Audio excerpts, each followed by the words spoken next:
Method and techniques of HR demand forecasting.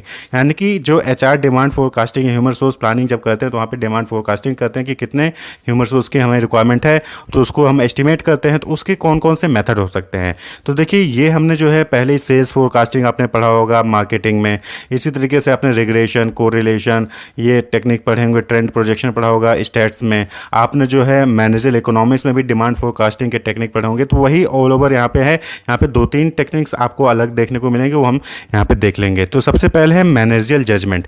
तो managerial judgement क्या है, सिंपल सा है कि यहाँ पे क्या है, जो मैनेजर्स होते हैं डिफरेंट डिफरेंट डिपार्टमेंट के, वो गैदर होते हैं और वो जो है डिस्कस करके एक नंबर एस्टिमेट कर देते हैं कि हाँ हमें इतने एम्प्लॉय की रिक्वायरमेंट है। अब सपोज करिए कि एचआर डिपार्टमेंट है, फाइनेंस डिपार्टमेंट है, मार्केटिंग डिपार्टमेंट और जो है सेल्स डिपार्टमेंट है। तो हर डिपार्टमेंट का जो मैनेजर होगा, वो मैनेजर अपने यहाँ पे उसके यहाँ पे कितने ह्यूमन रिसोर्स की रिक्वायरमेंट वो एस्टिमेट करके आपस में डिस्कस करके फाइनलाइज कर देते हैं। तो दैट इज मैनेजरियल जजमेंट। अब इसमें क्या है, बॉटम अप अप्रोच भी होता है और टॉप डाउन अप्रोच भी होता है। यानी कि बॉटम से, यानी कि नीचे जो लोअर लेवल के मैनेजमेंट होते हैं वो एस्टिमेट करते हैं और वो फिर टॉप मैनेजमेंट को बताते हैं। और दूसरा क्या है, top management top to down, यानी कि टॉप मैनेजमेंट जो है वो एस्टिमेट करके बॉटम वालों को बता देते हैं। तो ये टॉप डाउन होता है या फिर बॉटम अप होता है, क्लियर। वहीं पे तीसरा मेथड होता है पार्टिसिपेटिव। पार्टिसिपेटिव में क्या है कि टॉप मैनेजमेंट और लोअर मैनेजमेंट दोनों बैठकर एक साथ डिस्कस करते हैं और फिर फाइनलाइज करते हैं कि कितने ह्यूमन रिसोर्स की रिक्वायरमेंट उनको पड़ सकती है, क्लियर। तो पहला टेक्निक हो गया मैनेजरियल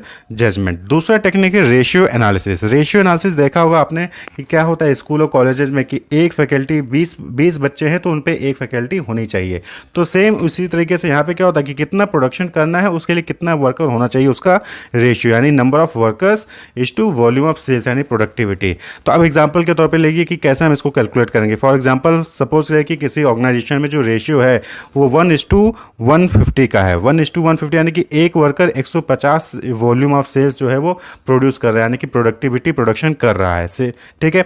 तो अब यहाँ पे इस रेशियो के हिसाब से अगर आपको सपोज करें किसी ऑर्गेनाइजेशन को 1.5 लाख यूनिट बनाने हैं, 1,50,000 यूनिट्स डेवलप करने हैं, तो उसको कितने ह्यूमन रिसोर्स की रिक्वायरमेंट हो सकती है। तो बट ऑब्जर्व कितने हो जाएगी, 1,50,000 divided by 150 is equal to 1,000 workers, यानी कि 1,000 वर्कर्स की रिक्वायरमेंट है अगर 1.5 लाख यूनिट किसी भी चीज़ को प्रोड्यूस करना है। तो ये रेशियो एनालिसिस के बेसिस पे कैलकुलेट कर लिया गया। अब एचआर प्लानिंग में क्या होगा कि आप देखेंगे कि 1,000 वर्कर्स की रिक्वायरमेंट है, तो 1,000 में से कितने आपके पास ऑलरेडी अवेलेबल है और कितने आपको चाहिए, यानी गैप ऑलरेडी कितने अवेलेबल हैं। सपोज करें कि 1,000 में से 500 अवेलेबल है, 500 और चाहिए, तो फिर आपको जो है 500 की रिक्रूटमेंट और सिलेक्शन प्रोसेस परफॉर्म करना होगा। तो दैट इज रेशियो एनालिसिस। इसी तरीके से तीसरा मेथड है वर्क स्टडी या फिर वर्कलोड टेक्निक। यहाँ पे क्या है कि एक एम्प्लॉय पे कितना वर्कलोड है, यानी एक एम्प्लॉय कितने घंटे काम कर सकता है, उसके बेसिस पे जो है यहाँ पे आप जो है डिमांड फोरकास्टिंग कर सकते हो एचआर का। तो यहाँ पे क्या है, सपोज है कि अमाउंट ऑफ प्रोडक्शन है वो 4 लाख यूनिट है, ठीक है। अमाउंट ऑफ प्रोडक्शन जो है 4 लाख यूनिट है और एक यूनिट को बनाने के लिए 2 आवर का टाइम लगेगा। तो अब जो वर्कर की एबिलिटी है पर एम्प्लॉय वो 1600 आवर पर एनम है, यानी कि एक एनम है वो 1600 आवर कम कर सकता है। तो 4 लाख यूनिट बनाने के लिए कितना टाइम चाहिए होगा, मल्टीप्लाई कर दोगे 4 लाख यूनिट इंटू 2 आवर, यानी 8 लाख आवर की रिक्वायरमेंट है। यानी 4 लाख यूनिट बनाने के लिए 8 लाख आवर चाहिए होंगे, 8 लाख आवर काम करने होंगे। तो अब एक बंदा जो है वो 1600 घंटे काम कर सकता है, तो कितने वर्कर्स की नीड होगी, 500 वर्कर्स की नीड होगी। तो अब जो है यहाँ पे जब आपको पता चल गया कि 500 वर्कर की नीड है, तो अब आप क्या करेंगे, कितने ऑलरेडी अवेलेबल हैं वो देखेंगे और प्लस जो भी गैप होगा उसको जो है आप रिक्रूट करेंगे या सिलेक्शन के प्रोसेस से उसको फुलफिल करेंगे, क्लियर। नेक्स्ट मेथड है डेल्फी टेक्निक। तो एक मेथड यानी कि इसको कहते हैं एक्सपर्ट ग्रुप ओपिनियन मेथड भी कहते हैं। यहाँ पे क्या होता है कि ग्रुप ऑफ एक्सपर्ट्स होते हैं, ठीक है, अलग अलग फील्ड्स में, उनसे जो है उनका सजेशन लिया जाता है, उसको कंपाइल किया जाता है, समराइज किया जाता है। उसके बाद जो हमने समराइज किया उसको दोबारा से उन एक्सपर्ट को भेजा जाता है और फिर वो रिव्यू करते हैं और जब सभी एक्सपर्ट एक साथ कंसेंट दिखा देते हैं, सभी एक ही चीज़ पे फाइनलाइज कर देते हैं, तो उसी को क्या है फाइनलाइज मान लिया जाता है, ठीक है। आप सपोज के 4 एक्सपर्ट हैं, चारों एक्सपर्ट ने बोल दे कि हाँ एचआर फाइनेंस डिपार्टमेंट में 50 एम्प्लॉय की रिक्वायरमेंट है, तो वो 50 फिर फाइनल हो जाएगा। लेकिन अगर सपोज कि एक एक्सपर्ट ने बोला 50 की रिक्वायरमेंट है, दूसरे ने बोला नहीं 25 की रिक्वायरमेंट है, तो तब तक ये जो है प्रोसेस कंप्लीट नहीं होगा जब तक कि सभी एक्सपर्ट एक फाइनलाइज में यानी किसी एक ओपिनियन पे ना आ जाए। तो यहाँ पे क्या होता है, opinions taken from all expert, सब summarized and reviewed by all expert. यहाँ पे क्या होता है कि सभी से पहले ओपिनियन ले लिया, उसको भी समराइज कर लिया जाता है, उसके बाद फिर उसको रिव्यू के लिए सभी एक्सपर्ट को भेज दिया जाता है। तो रिपोर्ट इज फाइनलाइज, यानी कि जो डिमांड फोरकास्टिंग वो फाइनल तभी होगी जब सभी लोग एग्री कर जाएंगे किसी एक चीज़ पे। सभी कह रहे हैं कि 50 की रिक्वायरमेंट है तो 50 फाइनल हो जाएगा।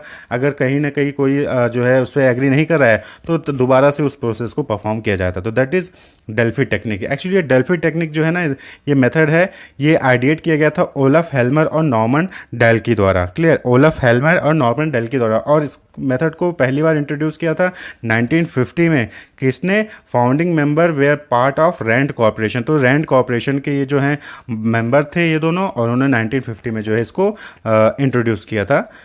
किसको?